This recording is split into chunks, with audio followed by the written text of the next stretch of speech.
आप सबसे बड़े विपक्ष के रूप में हैं, लेकिन पार्लियामेंट इलेक्शन की कोई तैयारी आप क्या होती हुई दिख नहीं रही है, क्यों?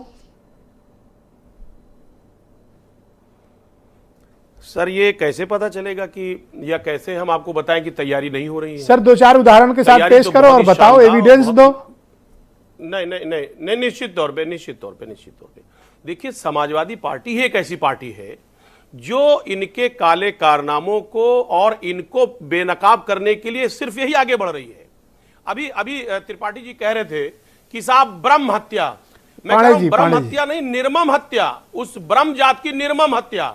आप देखिए जो सरकार इस वक्त जो है, मैं कह रहा हूं जब जाना होता है सरकार को तो ऐसी हत्याएं कराती है, लॉ एंड ऑर्डर की स्थिति पैदा होती है। अभी शुरुआती दौर में आपने साहब ओपनिंग कमेंट में कहा ब्रजेश भाई कि साहब हमारे पास मोदी हैं, अमित शाह जी ने। सर मैं देख रहा हूं आजकल हम पर बड़ी नजर है आप लोगों की। मैं क्या बोलता हूं, आप लोग घंटों बोलो, कोई इशू नहीं। मैं 2 लाइन बोल दिया तो हर कोई वहीं से शुरू करता है। बोलो सर, बोलो आप। अरे सर आप तो सरमान है। मैं कह रहा हूं कि निश्चित तौर पे आज सत्ता पक्ष के पास मोदी जी हैं, और वो मोदी जी जो विपक्ष पूछता है आम बताते हैं इमली।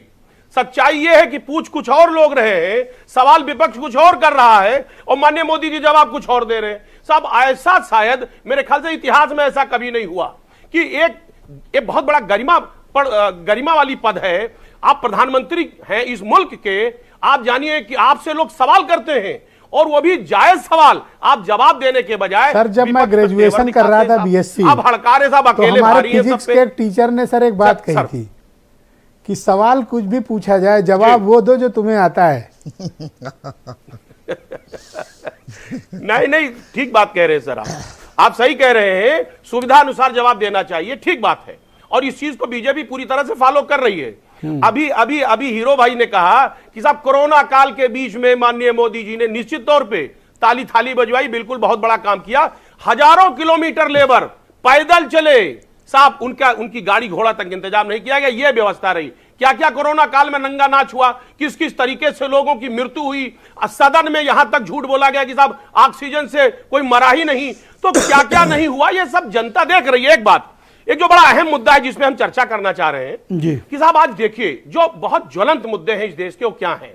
आज ज्वलंत मुद्दे हैं, सबसे बड़ा किसान ज्वलंत मुद्दा है। अब एनसीआरबी का एक आंकड़ा दे सर आपको 2020 का, 29 किसान पर डे आत्महत्या कर रहा है, 42 बेरोजगार पर डे आत्महत्या कर रहा है, 103 दिहाड़ी मजदूर आत्महत्या कर रहा है। साहब ये जो आत्महत्या, सर ये सब मुद्दे हैं, मैं मानता हूं, थमेगा, लेकिन जब चुनाव होता है तो परिस्थितियां विपरीत होती हैं। आप कैसे लड़ोगे? कोई अलायंस करोगे? बीएसपी का क्या करोगे? कांग्रेस अलग लड़ रही उत्तर प्रदेश में, दूसरे दल अलग लड़ रहे हैं। आप अपने अलायंस के फैमिली मेंबर्स को बढ़ाओगे या जो मौजूद हैं सिर्फ उन्हीं के साथ जाओगे?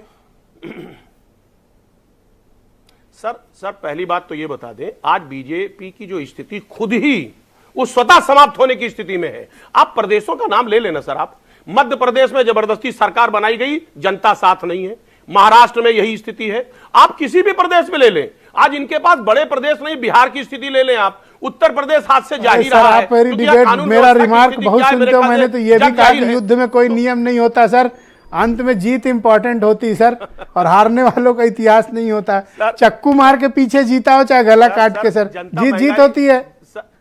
जीतना सीखो सर, जीतना। सर जनता महंगाई नहीं भूल पाएगी। वायदा किया था इन्होंने महंगाई कम करने का, सिलेंडर लिए घूम रहे थे इनके लोग सरों पे। आप सिलेंडर और महंगाई की बात कर रहे हो, मैं आपसे कहता हूं कि आप बागेश्वर धाम सरकार मध्य प्रदेश चले जाओ, आप ये मुद्दा भूल जाओगे जो अभी मेरे सामने उठा रहे हो। पब्लिक कुछ और मस्त है धुन में और आप कहानी कुछ और सुना रहे हो। नहीं चलेगा सर धर्म की आड़ में ये कितना भी छिपने की कोशिश करें, अब धार्मिक मुद्दों पे चुनाव नहीं होगा। जनता इस बात को जानती है कि चुनाव के वक्त ऐसे लगातार इन्होंने लॉलीपॉप दे करके लोगों को गुमराह किया है।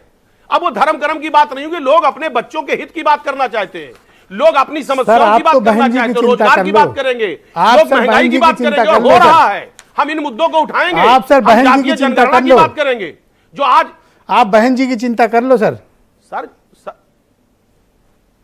सर मैं बहन जी की चिंता क्या करूं, मैं तो पिछड़ों की चिंता कर रहा हूं जिनका हक मारा जा रहा है, दलितों का हक मारा जा रहा है। आज जातीय जनगणना ना करा करके उनकी कितनी हक तलफी हो रही है सर। आप और ये दोनों लोग तय बीजेपी करके देना आए नहीं कि चाह रही उनके जातिवादी हक। बातें ये करना 2014 पहले बड़े बड़े वादे करती थी। चिल्ला रहे हैं एक दलित पिछड़ा। ओके, प्रियंका कक्कड़ को मैं इनवाइट करता हूं, आम आदमी पार्टी की सीनियर लीडर हैं। बहुत